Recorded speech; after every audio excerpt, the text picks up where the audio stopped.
सातारा जिल्ह्यातील कोरेगाव तालुक्यातील कोयना, धोम, खनेर या प्रकल्पग्रस्तांचे प्रश्न प्राधान्याने सोडवणार असल्याची ग्वाही मदत व पुनर्वसन मंत्री मकरंदअप्पा पाटील यांनी पत्रकारांशी बोलताना दिली।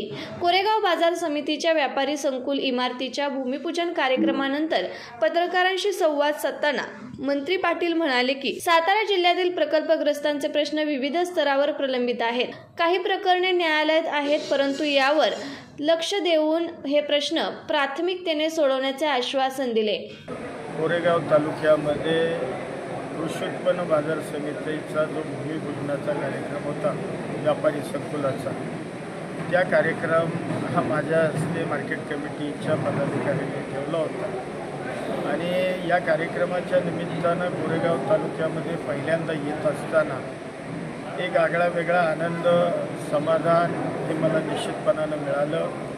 कारण मुळामध्ये कोरेगाव तालुक्यावर माझ्या वडिलांनी म्हणजे माजी खासदार लक्ष्मणराव पाटील तात्या यांचं मुळामध्ये या तालुक्यावर पहिल्यापासून खूप प्रेम होतं आणि त्यांच्यावर आणि त्याच्यानंतर आमच्या कुटुंबावर, विशेषतः खासदार नितीन काका यांचा या तालुक्याशी अलीकडे असणारा संपर्क, त्यामुळे या लोकांचा तालुक्यातल्या आमच्या कुटुंबाशी एक आगळे वेगळे नाते, प्रेम आहे, जिव्हाळा आणि निश्चितपणानं तीच भावना मला सुद्धा आज तालुक्यामध्ये प्रथमतः या कार्यक्रमाला येत असताना ती भावना माझ्या मनामध्ये पुन्हा एकदा दाटून आली, एवढंच मी निश्चितपणानं।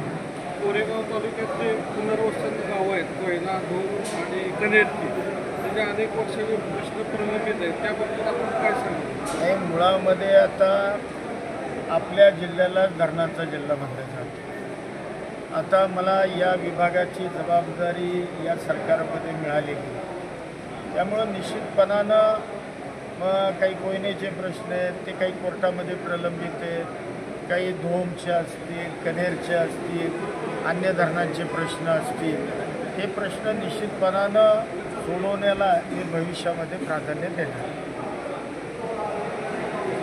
झालं?